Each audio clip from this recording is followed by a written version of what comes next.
Unification of the whole of mankind is the hallmark of the stage which human society is now approaching. Unity of family, of tribe, of city-state, and nation have been successively attempted and fully established. World unity is the goal towards which a harassed humanity is striving. Nation building has come to an end. The anarchy inherent in state sovereignty is moving towards a climax. A world growing to maturity must abandon this fetish, recognize the oneness and wholeness of human relationships, and establish once for all the machinery that can best incarnate this fundamental principle of its life. A new life, Baha'u'llah proclaims, is in this age stirring within all the peoples of the earth, and yet none hath discovered its cause or perceived its motive. O ye children of men, he thus addresses his generation. The fundamental purpose animating the faith of God and his religion is to safeguard the interests and promote the unity of the human race. This is the straight path, the fixed and immovable foundation. Whatsoever is raised on this foundation, the changes and chances of the world can never impair its strength, nor will the revolution of countless centuries undermine its structure. The well-being of mankind, he declares, its peace and security are unattainable unless and until its unity is firmly established. So powerful is the light of unity is his further testimony that it can illuminate the whole earth. Shogi Effendi. So today we're happy to have Dr. John Woodall back with us with part 3 in his series. And today the topic is Pathways to Unity, Building a More United Nation. Dr. Woodall is a psychiatrist formerly on the faculty of Harvard Medical School. He was director of the State Department refugee relief effort in the Balkans after the war there. He convened the Task Force for Accountability for War Crimes in the Balkans at Harvard's John F. Kennedy School of Government and advised the U.S. Senate and the International Criminal Tribunal on war crimes issues stemming from the Balkans War. So with that, I'll hand it off to Dr. Woodall. Thank you, Paimene. Well, friends, thank you for taking the time today. There's so many things that can occupy your time, and these times are so fraught that making an effort to come together like this really says something special about the group that's gathered from really all over. So we have to thank the Parhamis for their wonderful service in providing this venue, and we shouldn't take for granted the opportunity that it provides us to do something different, to do something that rejects the division and the rancor, the hatred and finger pointing and blame, the isolation and despair of the time we're in. We're speaking to those things now. So this is both a serious conversation and an uplifting one. And it's a time of choice. It's a time of choice for each of us. And it's a time for us together to build a hope that we can all stand on, that is legitimate and real and nurturing of us so that we can be of nurturance to others, especially our youth. So friends, I just wanted to point out that the first 2 sessions that we had were first an overview about a quote of Baha'u'llah, where he says, "No man can attain unto his true station save through his justice. There is no power save through unity, and there is no well-being or contentment save through consultation." These 3 ideas, justice, unity, consultation, are the themes of these 4 sessions. And now we're moving on to the discussion about a deeper level of unity. Last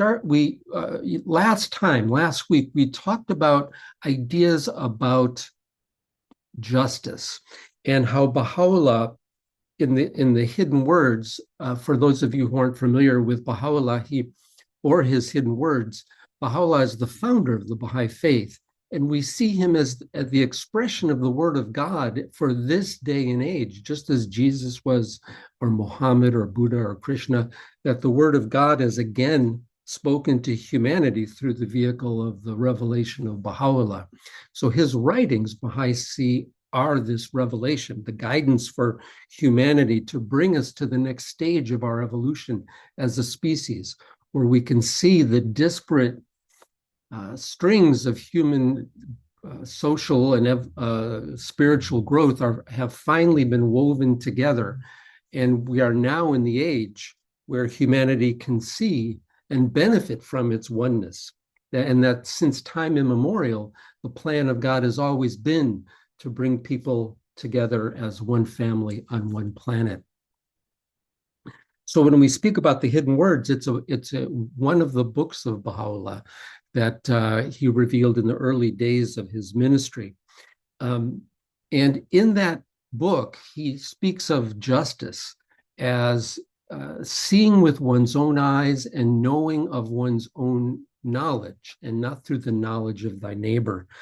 It's an interesting thought, because in Arabic, the word adl means justice. The word ansaf means fair-mindedness. And the word that the hidden word uses in Baha'u'llah's original isn't adl, it's ansaf. The best beloved of all things in my sight is ansaf, which in Arabic means the best beloved in my sight is fair-mindedness. It doesn't say justice, it says fair-mindedness. The guardian, in his infinite wisdom, translated it as justice. And I think that he's pointing to how in the administration of our affairs and the way we adjudicate, we have to first be fair-minded. Right? So he's linking the inner life with the outer life. He's saying that these things are related to each other, that how we approach the world and how we approach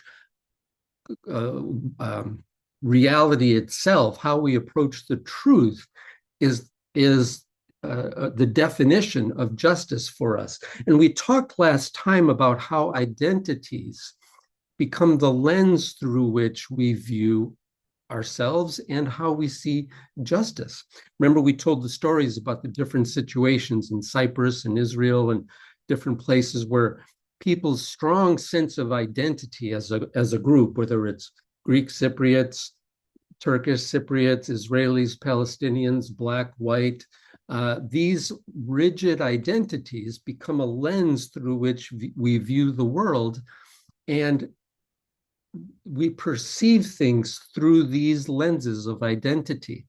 And so we define what is true and what is just based on our identity. So the question for the time we're in is, how do we expand identity so that we include everybody in our thinking and in our problem solving? And I think this is at the core of what I wanted to talk to you about, that essentially what we're striving to attain is to see reality for what it really is, and not haul all of our preconceived ideas into the present in ways that distort our perception of reality and create problems. So I wanted to talk about that just a little bit. But first, I wanted to reinforce what was just said a minute ago by Peymane with these beautiful quotes. And if I could just read a few of these quotes about unity. And then we're going to take a little tour through this notion of justice again and bias, and then arrive again at a deeper understanding of unity. So we'll come back to these quotes a few times. The first one is a quote from Baha'u'llah, where with his revelation, he's stating that humanity has reached a turning point in its spiritual, social evolution, that we're not at the time where the Buddhists didn't know about the Incas, and the Incas didn't know about the Europeans, and the Africans didn't know about the Russians, where the world is one community. And the differences, for instance, in the various religions, in the way their universal truths are presented to humanity, is because they were intended for a particular place and a particular time to help that group grow in its understanding in the continual spiritual evolution of humanity, until this time where we could finally see our oneness. So all of Baha'u'llah's teachings center around this pivotal idea. And he says, the tabernacle of unity hath been raised. Regard ye not one another as strangers. Ye are the fruits of one tree and the leaves of one branch. In another location, he says, the utterance of God is a lamp, whose light is these words. Ye are the fruits of one tree and the leaves of one branch.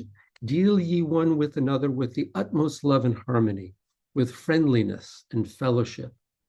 He who is the day star of truth beareth me witness. And this is the Christ spirit. This is the spirit of revelation he's referring to that is now speaking through him. He who is the day star of truth beareth me witness.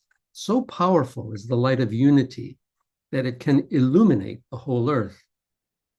The one true God, he who knoweth all things himself, testifieth to the truth of these words.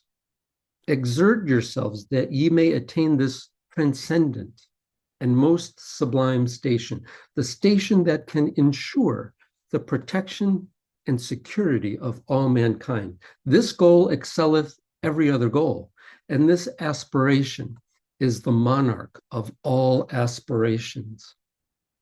So here we are in a time where division and separateness is, you could almost say, being worshipped. It's a false idol of one group being better than another, of people being enemies. Our political discourse is demonizing one group or another, or half the population. These are manifestly flying in the face of the spirit of the times we're in, and it's presents us with an existential crisis that the fate of humanity rests on. So Abdu'l-Baha, Baha'u'llah's son, talked a little bit about how it is that we find ourselves in this situation, how it is that we become so divided. And we talked about this a little bit last week, and I'm going to refer to it in just a minute. But first, to set the stage for that, Abdu'l-Baha speaks about human prejudice, the tendency of the human mind to collapse the complexity of the world into simple, understandable ideas.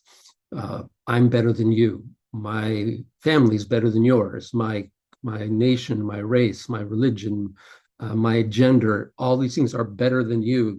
We have these default mode ideas that we revert to try to bring stability and a sense of worth to our lives. But it places us in opposition to others. And Abdu'l-Baha calls these notions blind imitation. They're the exercise of ideas that have carried a culture through in opposition to other cultures. So culture has been defined not only by the way the gifts and the artistic expressions and the cultural understandings of a people, but also how those understandings and behaviors are in opposition to someone else's. So Abdu'l-Baha says the greatest cause of bereavement and disheartening in the world of humanity is ignorance based upon blind imitation. And when we're in this state of blind imitation, we're not particularly open to hearing anything new that challenges our view of reality. And Abdu'l-Baha says that this is the greatest cause of bereavement and disheartening. Now, we certainly know this in a family where a husband or a wife refuses to examine their preconceived ideas about their entitlements or their relationship to their spouse or their children. So we know it intimately. And the same thing is true with groups of people. So Abdu'l-Baha goes on and he says, the breeding ground of all these tragedies is prejudice. Prejudice of race and nation, of religion, of political opinion. And the root cause of prejudice is blind imitation of the past, imitation in religion, in racial attitudes, in national bias, in politics. So long as this aping of the past persisteth, just so long will the foundations of the social order be blown to the four winds. Just so long will humanity be continually exposed to direst peril. So we can just, all we got to do is go to social media or the television and just hear the aping of the past, the demonization of one group or another, the distortion of an event to amplify a preconceived idea so that we are divided against each other, so that we think we're better. And somehow that allows us to feel more safe because these other people are evil. And well, okay, we've all seen that enough. So another quote, and then I'm going to do a little demonstration. This is from Abdul Baha again. If 5 people meet together to seek for truth, they must begin by cutting themselves free from all their own special conditions and renouncing all preconceived ideas, having an open mind. In order to find truth, we must give up our prejudices, or at least be aware that we have them, and that when we speak, we're not necessarily speaking the truth. We may be just speaking a habit or our own small, trivial notions. An open, receptive mind is essential. If our chalice is full of self, there is no room in it for the water of life. The fact that we imagine ourselves to be right and everybody else wrong is the greatest of all obstacles in the path towards unity. And unity is necessary if we would reach truth. For truth is one. So what the world needs most now is truth. And it's even a part of the political dialogue right now to say whatever advances a group's power position in order to gain leverage over the other group. And truth is defined whatever does that, whatever makes my group survive, whatever makes my group more powerful to dominate you. That's considered true, not actual truth. So that we need a heavy dose of truth, because the truth will set us free from these biases, will set us free from this conflict, because the truth is one, and the truth we all abide within it. So I wanted to give an example. I think I had done this at another time with the group, but I want to repeat it. I just tried to cut a lollipop in half, and I nearly cut my fingers off, so I decided not to do that and go with a drawing instead. I want to give you a little neuroanatomy lecture 101. All right, I don't know if you can, well, look at that. So I blend into the background when can you see my, oh, wait, how do you do that? Oh, isn't that interesting? Okay, you're going to have to just use your imagination because my background won't let me show you. Look at that again. Isn't that? So, all right. So we all know what a Tootsie Pop looks like, right? It's got a stem, it's got the chocolate nougaty center, and then it's got the hard candy on the outside. So I want to just use a simple analogy about how the brain is very much like that. It's 3 structures. Sometimes it's divided into 5, but we'll just say 3. Put the picture on my chest. Did that work? Oh, it does. Oh, but then we both get lost. Oh, thanks, Farnaz. Didn't seem to work, or I need a 15-year-old to be able to do that. Thanks for the suggestion, though. So let's go back to this analogy of a lollipop. So remember the quote we used last time when we were talking about identity and justice, and that profound quote of Abdul Baha where he says, "May all be set free from the multiple identities that were born of self and passion, and in the love of God find a new way of life." Remember that quote? May all be set free from the multiple identities that were born of self and passion. Now, I want to talk about that. We did this last week, and I just wanted to give you a quick reminder of that conversation, and then use that to lead us into our conversation about unity. So remember that the brain again, and that analogy of the lollipop. We spend our lives on an automatic pilot. a lot of what we do in our life is governed by things we never think about. Our heart rate, our respirations, our muscle tone, the regulation of our hormones, circulation of our blood, our sleep cycles. These are not conscious activities. They happen automatically. And they happen automatically because they're controlled by a region of the brain called the brainstem. And just like in the lollipop, that's the stem. Right? And we share that with lizards and reptiles. So when you hear about the reptilian brain, that's what people are talking about. Now, this part of the brain also controls the fight or flight response, right? And that's the response that occurs when we are threatened in some way. A lion, we're in the Serengeti, or we're in the Murchison Park in Uganda, and we see a bush shake, and we know there's lions out here. So we first thing we think is that could be a lion, right? And immediately our fight or flight response kicks in, and from that brainstem, a place called the locus ceruleus, the whole body is flooded with norepinephrine, or adrenaline, we'll say. And what that does, it's like a fire alarm that goes off in school.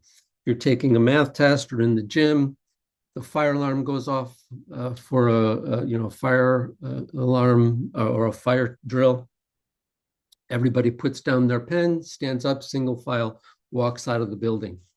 So it's a survival response. It's not intended to be used to solve a math problem or socialize with your friends. It's intended to keep you alive. So it's automatic. It's something that's done without thinking. And it's just as the fire drill is done without thinking, the fight or flight response happens without thinking. We instantly notice that our body changes, where our heart starts pounding to get blood to our muscles. The blood moves from the center of our body to our muscles. Our eyes dilate, respirations go up, and we are hyper vigilant looking for the lion. Right? So that's what the brainstem controls, that physical response to a threat. Now, the same adrenaline goes to the middle of that lollipop, the midbrain, right? And this part of the brain does many things, but for our purposes, we'll just say two things. One is emotion, and the other is memory. So if we think about it, what would be the emotion that would best help you fight a lion? Remember, fight or flight. So what the best emotion to help you stay focused on fighting the lion and not be distracted is anger. Right? So we become angry or fierce so we can fight the lion. And then maybe we have a different kind of wiring, a different kind of personality, and instead of fighting in anger, we're a little bit more prone to being wired towards fear. So again, if we have to run from that lion, the last thing we should be doing is being distracted. So the fear keeps us focused on running. And we're intended to be in that state for, let's say, 5 minutes, because in the wild, it's about 5 minutes. You're either going to be lunch or you're going to be safe. So our system was only designed to be in the fight or flight mode for a few minutes. But with society and with one group trying to be dominant over another, that fight or flight mechanism is going on all the time. So now we've gone from the brainstem and the physical response of the fight or flight response to the midbrain, where we've gone to the emotional response. And now that then goes to the cortex. And in the cortex, that's where our thinking occurs, the outer part of that lollipop, the hard candy part. This is where thinking happens. But now we have the thinking being controlled by the brainstem, right? By the fight or flight response, by the emotions of anger and fear, let's say. So now those emotions become like colored glasses through which we view the world. So our perceptions are now colored by fear. Is that person Did they just insult me? Did I wear the right thing? I hope my makeup looks okay, or I hope I don't have anything in my teeth, so we are a little bit fearful that we don't fit in, or that maybe the situation isn't right for us, or we feel defensive or offensive in the group. So now our perception of the world is filtered by these emotions of fear or anger, let's say. So our perceptions are altered, and as a result of that, the way we conceive of an idea about our life is also changed, because what we're perceiving is through this colored lens of fear and anger. We're using those passions, Abdu'l-Baha says. These are passions. And what's happening is that they're causing fear and anger. These passions are causing us to have a certain kind of identity. Abdu'l-Baha calls them the multiple identities that arise from self and passion. The identity of someone who needs to be domineering and fighting, or the identity that is afraid of the world and feels that they need to withdraw or minimize their voice, or not speak up, or be cautious about life. So these are multiple identities that arise from self and passion, Abdu'l-Baha says. So not only are our perceptions altered by these emotions, but that then just determines how we think about the world and how we comprehend our place in it. And then the kind of solutions then we come up with problems, our thought process, and how we store all of that into memory, where it then becomes what we think is real for our lives.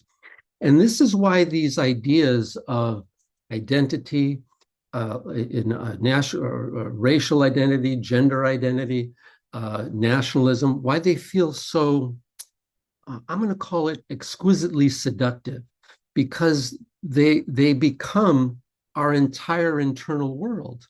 And we don't realize that they're really the production of responding to the world through the fight or flight response, right?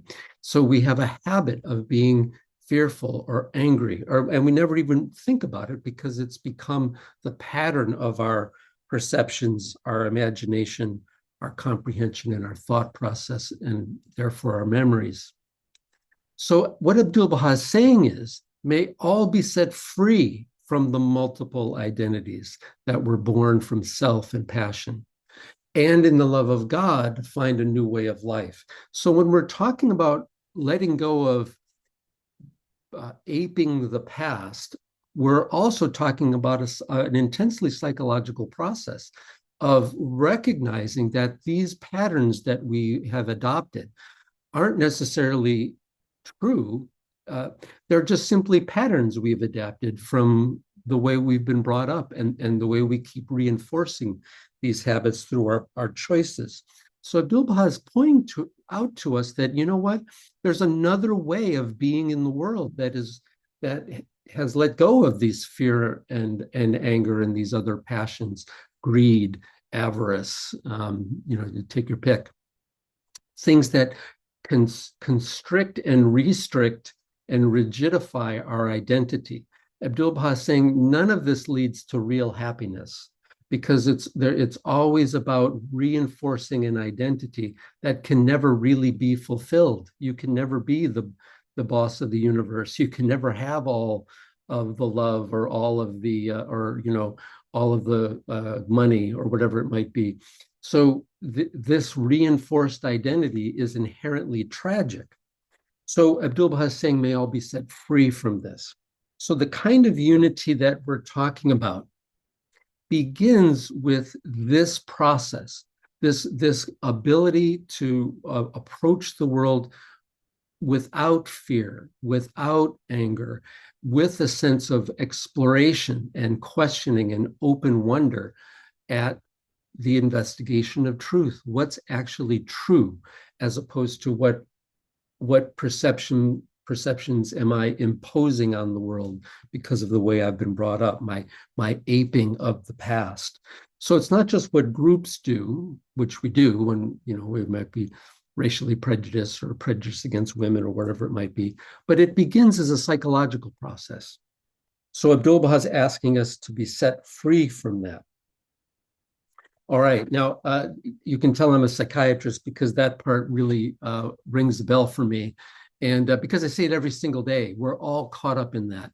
So what Abdu'l-Baha says then is that reality, not a preconceived idea, not a habit of thinking or a tradition or a dogma or an orthodoxy, but if we were able to see clearly the world and our place in it, we would see infinite grace and mercy. We would see that we're part of the flow of life, that there is no one who's outside of the river of life. We're all in it. And this is a source of wonder and gratitude and openness. So this is and I've come to this point about unity to make this point. We think in our culture, for there to be unity, we have to kind of approach it like a lawyer. We have to find two people who disagree and then find something in common that they have and then have them work out their problem. But notice how this gathering began. Didn't start that way. I'm sure if we asked everyone in this group their opinion about a certain situation going on in the world, there'd be 30 different opinions. But what a Baha'i gathering does is it begins with creating a unity, creating a space for us to let go of our biases, our preconceived ideas. It begins with creating a unity, and then the exploration and the conversation expands it. So we begin with the assumption that the Native Americans begin with, or what indigenous peoples around the world begin with. We are all part of the family. We are all part of the forces of the earth. We are all intimately and integrally related to each other. There is no one outside the circle. So we begin there, and then we address the issues as they come up from the standpoint of unity, and that then increases the unity, right? As opposed to what our culture does, is we start separately, we see what we can transact to gain something, right? And then we are happy because we got what we want in that contract. And so everything's transactional. So it's a kind of unity, but it's not the kind of unity Abdu'l-Baha is talking about. So Baha'i communities are really exploring new avenues of creating unity. You can think of them as laboratories of experimentation with people from many different backgrounds and many different sensibilities coming together with this expectation of unity, with this expectation of discovery, and with this gratitude at the fact that we're meeting family and that we're delighted and overjoyed to be with new parts of our family, so that it's a discovery process as opposed to a process of dominance, right? Profoundly different, and something the world desperately needs right now. So let me go on with Abdu'l-Baha, who, with that understanding, he says, therefore, it is imperative that we should renounce our own particular prejudices and superstitions if we earnestly desire to seek the truth. And unless we make a distinction in our minds between dogma, superstition, and prejudice on the one hand, and truth on the other, we cannot succeed. Maybe, I probably spend more time on Facebook than I should.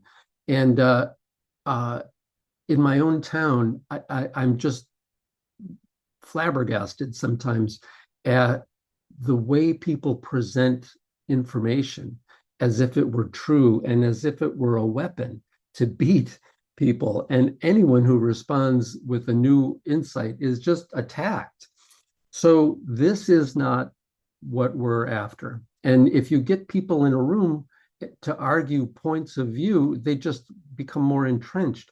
A new approach is necessary, something that begins with a respect for our commonality, something that is delighted and nurtured and pacified because of our commonality. We can drop our anger and our fear and be nurtured in a deeper understanding of what a loving unity looks like. So Abdu'l-Baha goes on, when we are in earnest in our search for anything, we look for it everywhere. Where are my keys? Where are my shoes? Where are my, where did I leave my briefcase? So Abdu'l-Baha says that we are in earnest in our search for anything, and we look for it everywhere. But this principle must carry out in our search for truth. We have to be just as diligently concerned for truth as opposed to our preconceived ideas. So again, Baha'u'llah then says that unless we're able to do this, we don't see that the age in which we live in is pregnant with possibilities and capacities that were undreamed of in other times. So we can, if we find our way to this unity and engage each other with this exalted, rarefied vision of our commonality, then problems can be solved that are affecting the whole planet. So Baha'u'llah then again says, it is the hour of unity of the sons of men and the drawing together of all races and all classes. This is Abdu'l-Baha, I'm sorry.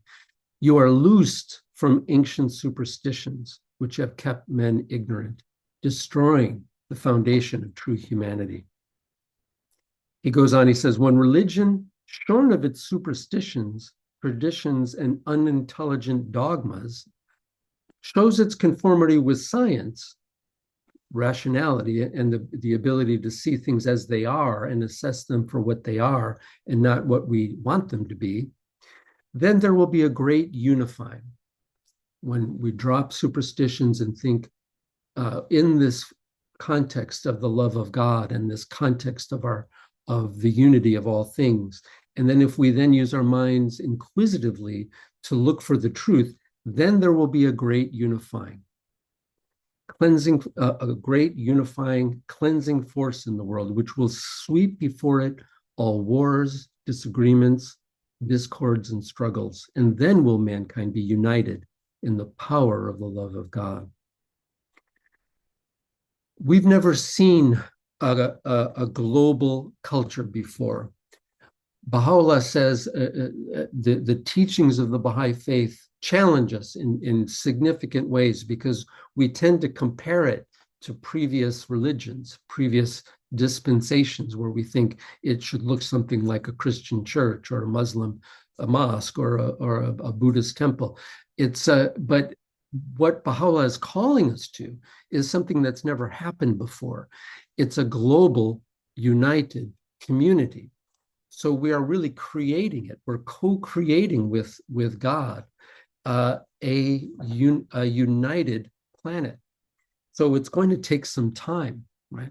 But what Baha'is are doing around the world is beginning the process and experimenting and making mistakes and finding old patterns that we never really understood or that we were doing, and they come out in Baha'i communities. Then we think, oh, well, that's not so.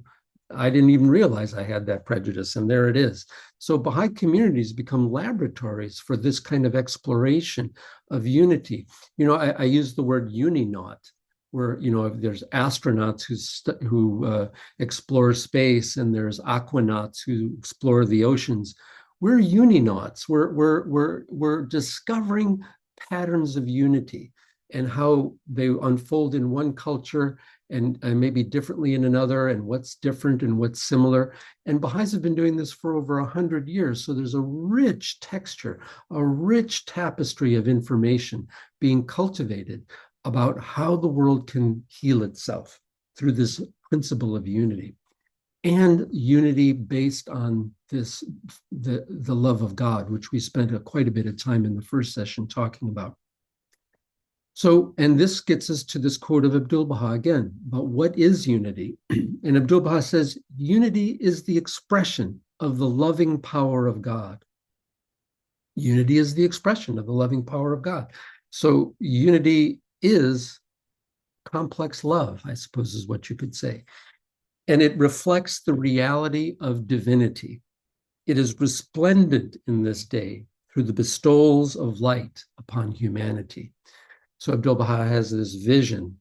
If you don't know of Abdu'l-Baha's life, I highly recommend him to you. He has this vision that is so clarifying for us and so uplifting. But this idea that love is the intrinsic power that holds everything together in the universe. Abdu'l-Baha says that the powers that hold the atoms together and keeps the planets and galaxies in their orbits and cycles is the power of love. So it is a power. It's a reality. It's not simply an emotion. So exploring the reality of this power is really what gives our life joy. So this power of love, which isn't like a romantic, what's the word? Romanticized notion, but it's an actual power. It's a power that binds.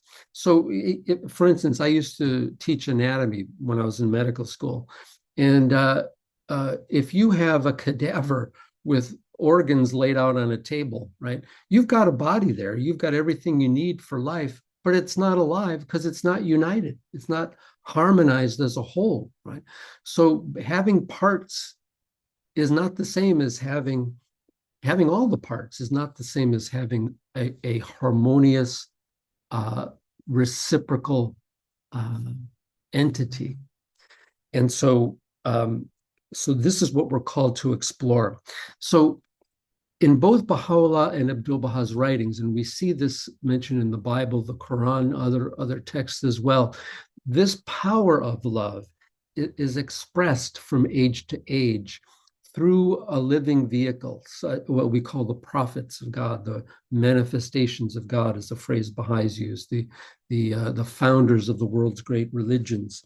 They have many names in the Baha'i writings, but these are the channels of the creative force of the universe, the power that causes things to come into being, this great love, this great covenant of love that binds us together, holds the universe together, and relates us to it. It's a covenant, is a phrase used in the Baha'i teachings, that this covenant of love is what we're invited to. We're already a part of it, but these teachings of the world's religions educate us about this relationship we have with this eternal love, this eternal transformative power that brings us together and lifts us up, gives us meaning and guidance and fulfillment in our lives. So that word of God is the thing that generates the love and the this unity. Shoghi Effendi, the grandson of Abdu'l-Baha, said, "Naught but the celestial potency of the word of God, which ruleth and transcendeth the realities of all things, is capable of harmonizing the divergent thoughts, sentiments, ideas, and convictions of the children of men." And it's within the context of this covenant, which we can talk about more at another time, that we are all here to fulfill our lives in the context of this beautiful covenant of love that has permeated the universe, caused the universe to come into being, caused us to come into being. And our mission here is to figure out and explore the wonders of expressing that love in our lives. So as a result of this idea that love is expressed in the world in unity, that's the evidence of love. If you see a united community, not in a bias or a prejudice, but if it's open and gracious, all the gifts of the Spirit that Paul talks about in the epistles. If you see these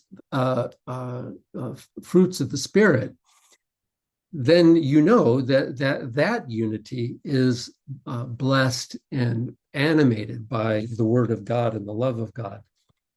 So division cuts it off, just like a simple act of cutting a wire to a light It's a small act, but it stops the flow of the energy. Similarly, division, where we deny the reality of our connection to others, where through our own prejudice or our own habits of fear or anger, our habits of isolation and entitlement, whatever they might be, if those close off from us the sense of our unity with others, then the divine blessings stop.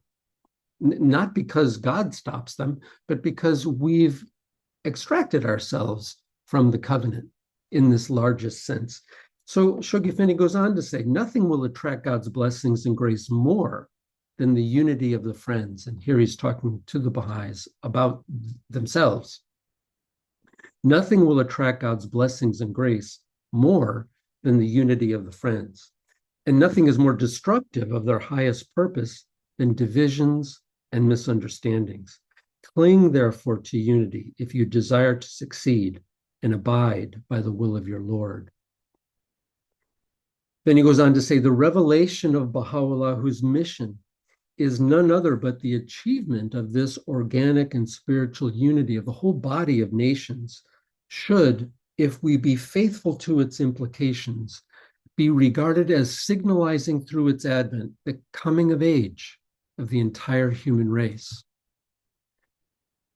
The vision of Baha'u'llah and the vision of the Baha'i Faith is that humanity is now ready to unfold this covenant of love on a global scale, something that has never been done before.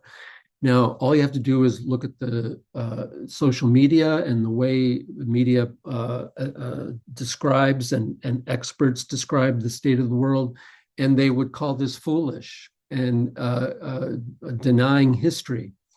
And we need to have a real clear understanding about the baby in the bathwater.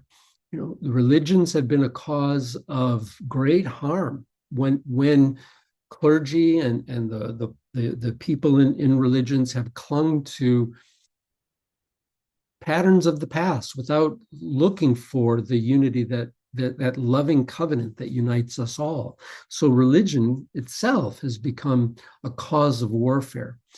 But at its core, at the power of this covenant running through all the religions is what can save us if we can divest ourselves of these biases and prejudices. So Baha'is take this very seriously and humbly and understand the fragility of the human ego and how easily we can fall into thinking that we're right, or that we need to dominate a situation, or that our point of view is the only one that should be entertained. This is our human nature. This is the nature that comes from the brainstem, you know. So the idea is to wake up the cortex, these wonderful gems that are latent within us, so that we can use them for the exploration of this covenant of unity, and for the betterment of the world and our children. All right, friends, that's a lot. And maybe we can end there and have a conversation.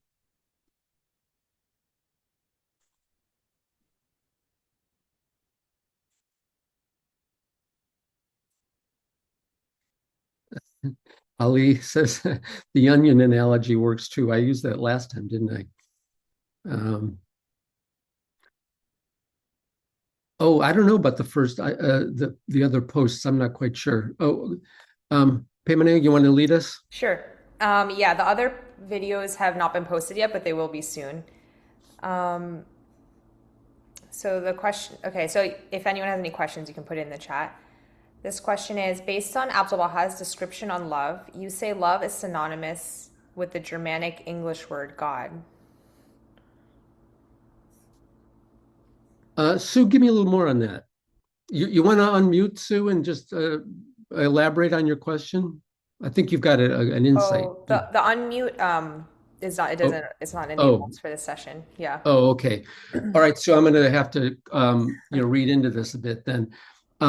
Abdul Baha's description of love, you say love is synonymous. I don't know about the Germanic English word God, Oh, I see what you're saying. No, I mean, it's an interesting thing because Baha'u'llah says that uh, the essence of God is completely unknowable because we're the we're the creation, and how can we understand the creator? And there's this wonderful analogy of if a painting were conscious, and if I'm a little swirl of yellow and you're a little swirl of blue, and if we could talk to each other and look at the painting, we might say, wow, whoever painted this really knew what they were doing. And so uh, our knowledge of the painter is from the painting, right? Right. But not, that only hints at who the painter is. It doesn't mean we know the painter. Well, we do in a way, don't we? We know their qualities. They have a sense of rhythm. They have a sense of nuance and texture. From the painting, we can infer these things about the painter, but it's not the painter. It's not the essence of the painter. So Baha'u'llah says that this is the same relationship that the creation has to the creator. So the creator is like the painter, and we are the painting. So we can never know the essence of God, but that the fabric of existence is, well, even what the quantum physicists say, there are these quantum fields that everything's based on. Apparently, if you correlate that with or conflate that with Abdul-Baha, Abdul-Baha would say everything is love. Everything is love. That doesn't mean God is love. It means the creation is love. Now, wait a minute here. The important middle step, because Baha'u'llah also says that because it's impossible to know the essence of God, that God has created a vehicle through which creation comes into being. And we have many metaphors for this power.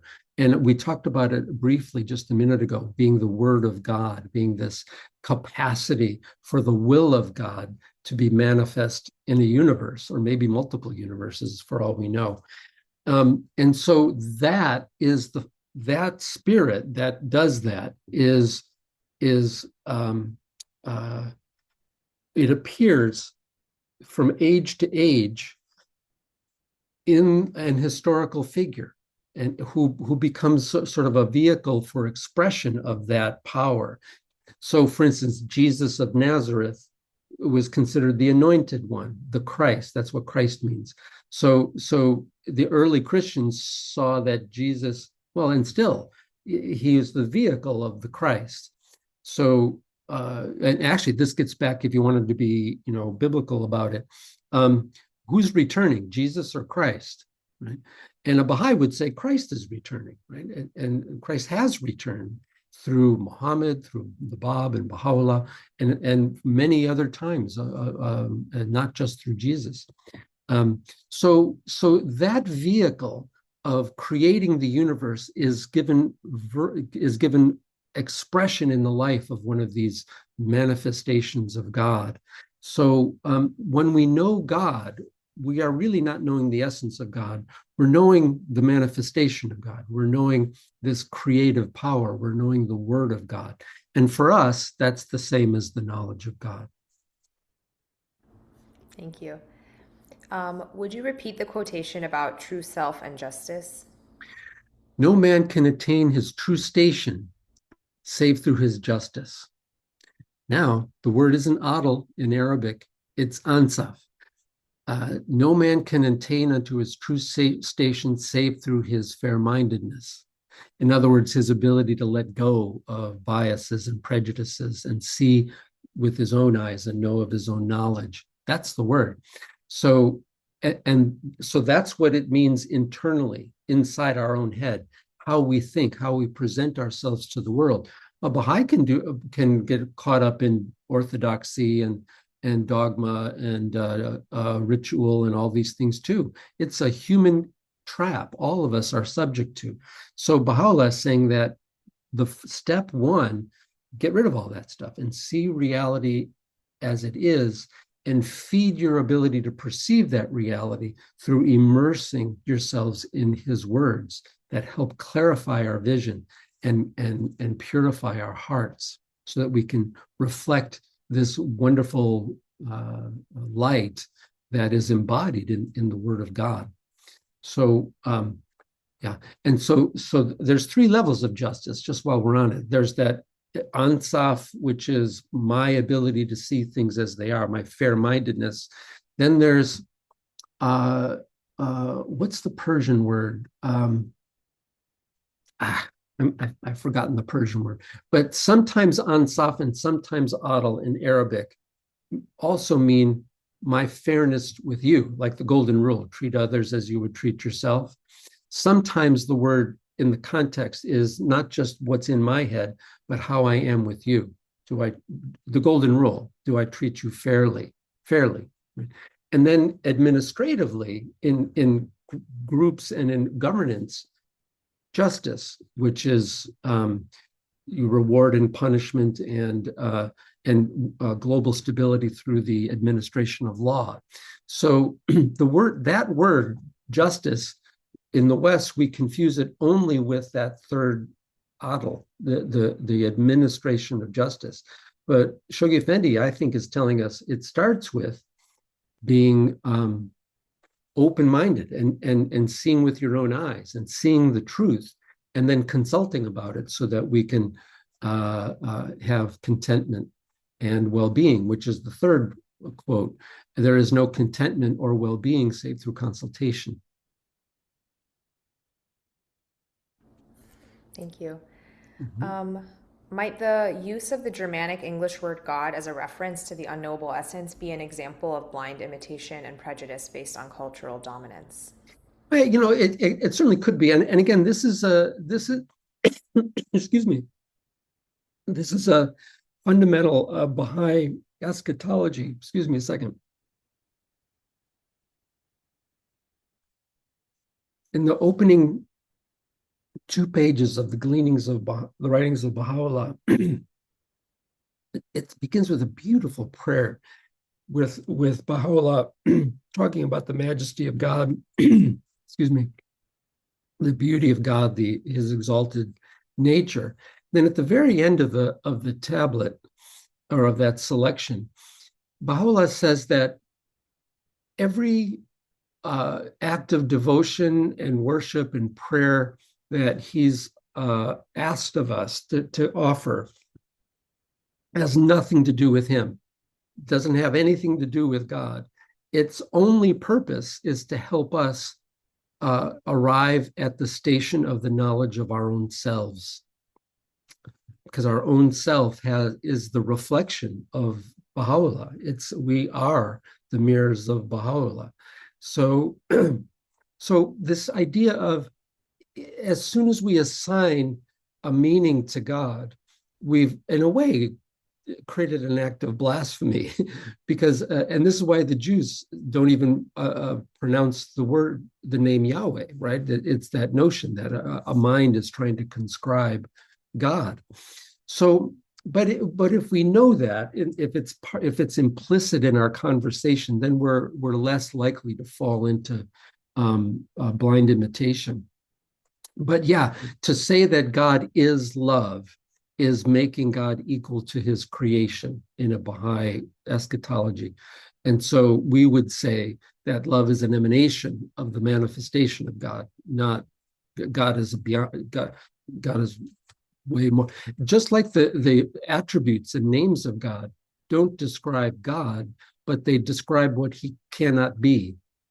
He's all merciful, so there's no possibility of him being anything less than all merciful. But that doesn't mean we know what all merciful means.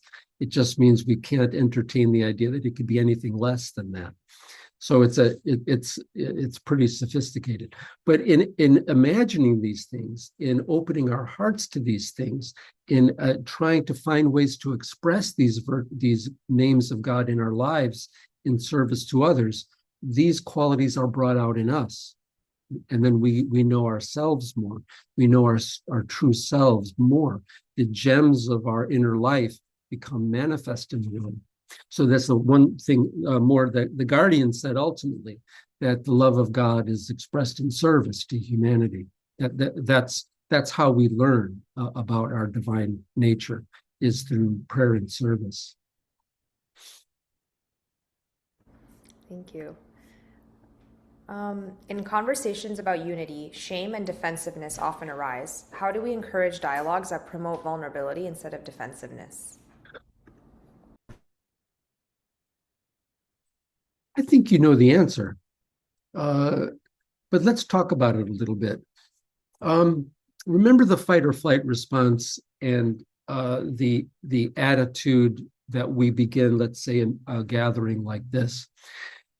If we enter into a new situation that doesn't assume we're all part of the covenant, if we enter into meeting new people who are from different backgrounds, and there's no assumption we share about our common humanity, well, then my fight or flight's going to be a little bit higher. So I'm going to be potentially a little bit more defensive, or I'm going to be a little bit more aggressive because I don't feel that we are starting from the same place.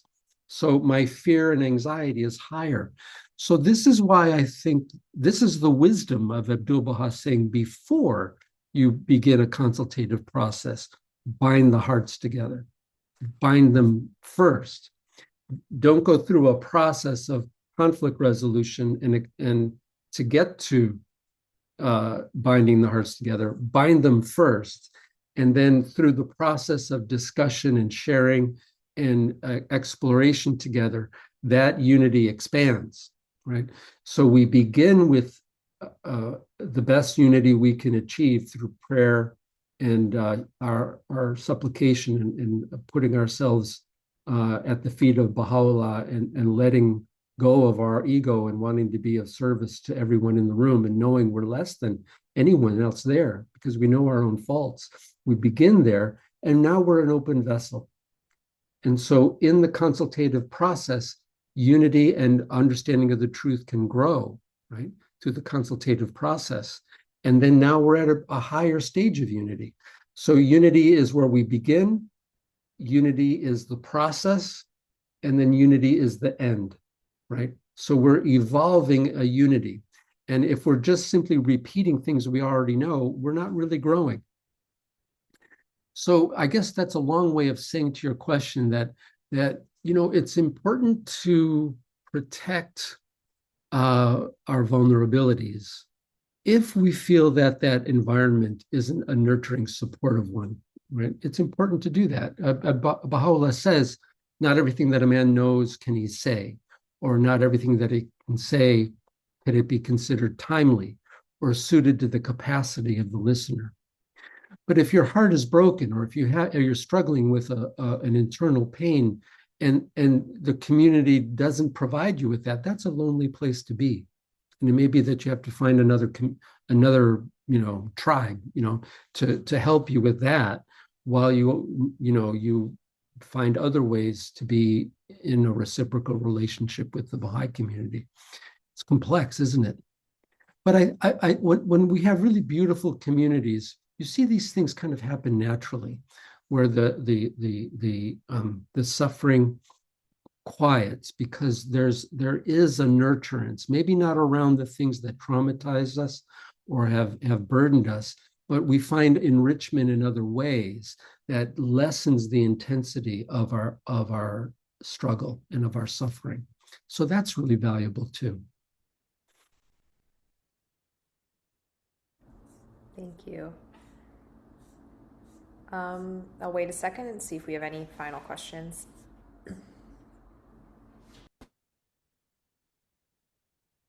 While we're waiting, I'll just say one more thing. The third part of that quote that I mentioned of Baha'u'llah is about consultation.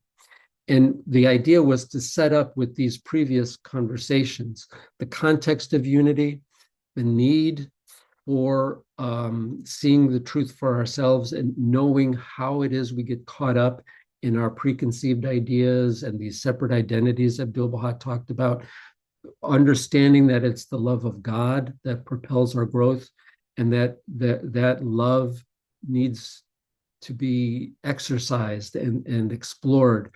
And that's what is going to lead to our last conversation next week, which is about consultation and how critically important the process of consultation is real consultation and how rare it is to actually experience it, but it's utterly transformative when we engage in true consultation.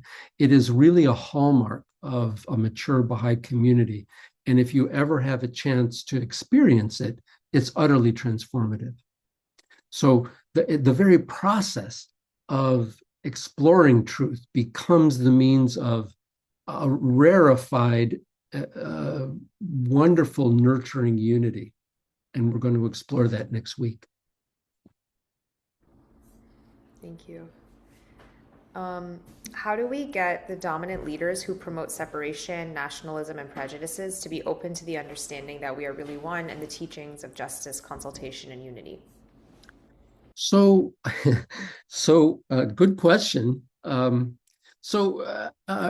give you an example of being on a psychiatric unit. Again, I'm a psychiatrist. And let's say a patient comes in and they're out of their head.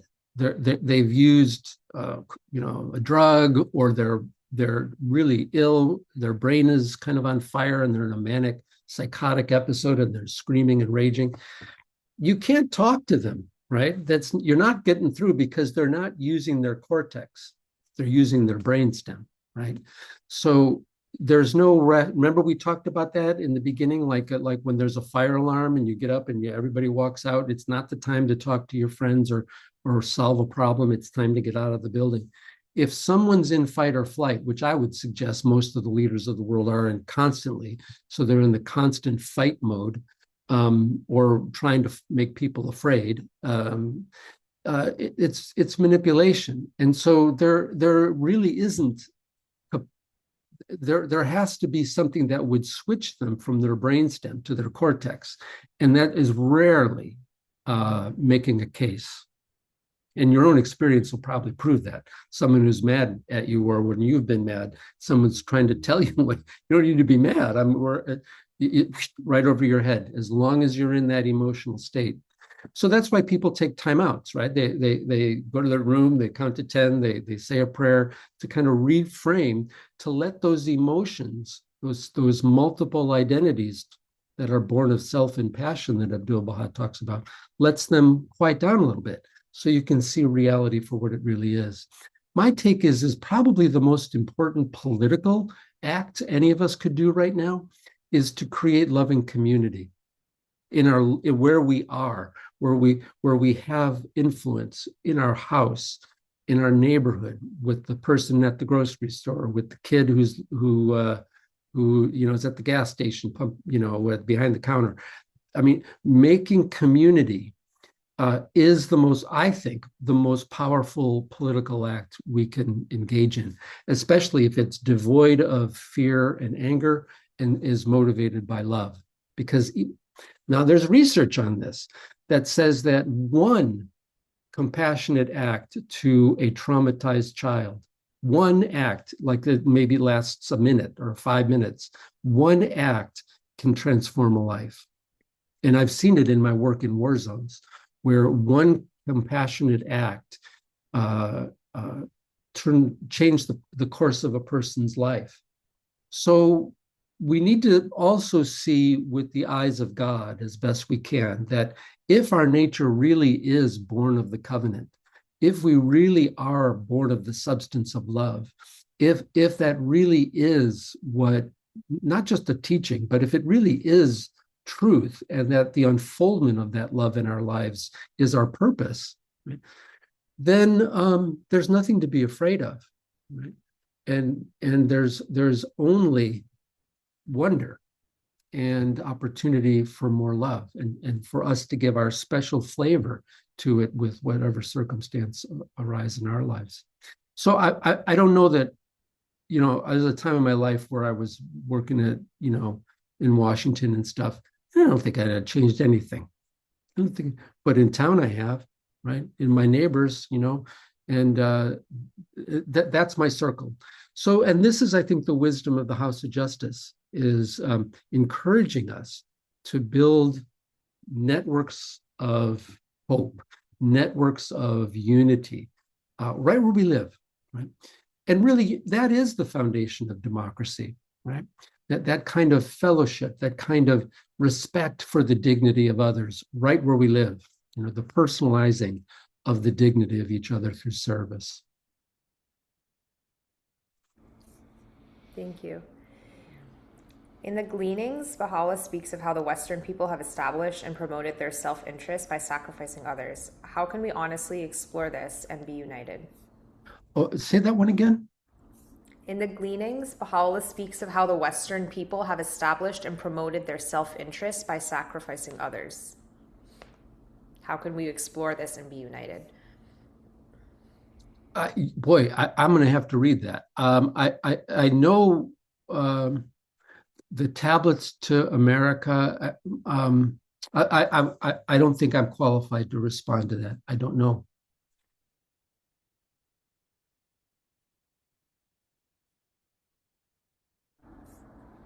Thank you. Any other questions? Oh, here's 1493. Implementation of material racism that enriched the West. Yeah. So what a disappointment to see that most of Western civilization has been based on enslavement and domineering. I read this one book where the man said that civilization itself was impossible without slavery, because everyone was involved in just raising the food for themselves. The only thing to get enough time, leisure to build buildings and all that was to have someone do the work. So enslavement has been around as long as humanity has been around.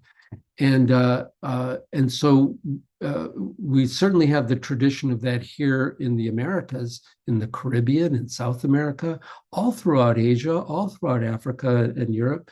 So it has been a global phenomenon, and to accommodate that in our heads, we've had to be able to say that these are the people who are worthy of civilization, and these aren't worthy of civilization. And one of the things Abdu'l-Baha said is that this age, there's none of that. There's no others. There's just us.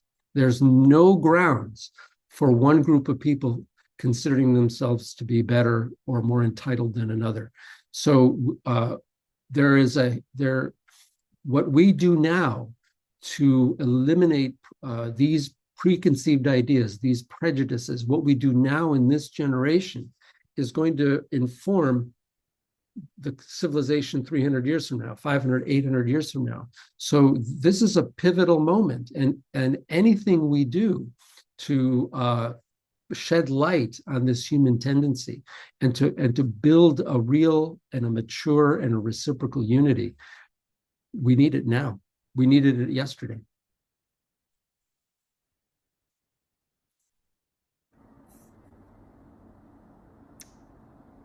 Would you say that the paid workforce today is the modern answer to slavery? And technology. Yeah. When a Baha'i dominates a Baha'i group, what is the loving Baha'i response? Duct tape? I don't know. It's delicate, isn't it? And it's not just Baha'i. Baha'is do it, and what I think maybe we see it more in a Baha'i context because we're expecting better, right? We're hoping for something better, but and so the contrast is more disturbing and unsettling. But it happens all the time in every kind of group.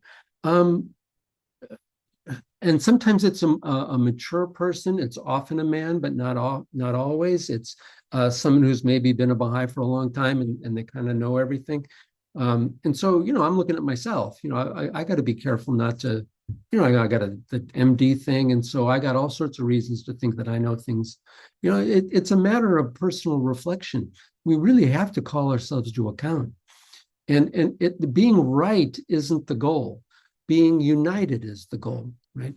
Being united in the search for truth is the goal, not being united in someone's opinion who dominates, who is setting the tone and other people lose their voice. That's not unity, that's uniformity. And you'll know it's uniformity because nothing will come from it. So, if someone of maybe equal stature or maturity can, talk to that person privately and say, bring it to the person's attention, ideally that they would be mortified and say, oh my God, I didn't realize I was doing that. Maybe you can help me. If I do it again, let me know. That would be a good response. But this is why we need a huge amount of patience and compassion with each other's struggles. Sometimes we just don't realize that we're doing these things. And it takes the consultative process to bring out these habits that we didn't know we had, right? But if we allow it to be the cause of division and let's just say division, then we missed an opportunity, right? It could have been a learning opportunity, and instead it becomes a divisive act, right? So that's the thing to wrestle with. How do we make this something that increases our unity and not something that divides us? I don't think there's an answer. There's not one answer, but that's the tension, isn't it? Yeah.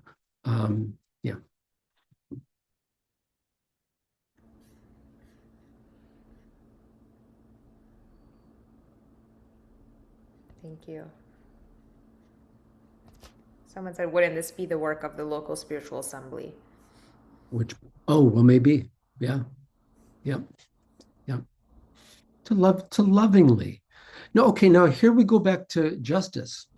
If we think justice means punishing the bad and rewarding the good, if that's our only notion of justice, then we might an assembly might come down hard on this person and sanction them or do something, tell them they can't come to feast but if we understand justice as at least three levels, it's seeing reality with our own eyes and not through the eyes of others, and the reality is ultimately loving and uniting, then the approach is different than if we think that the function of the LSA is just to administer rules, right?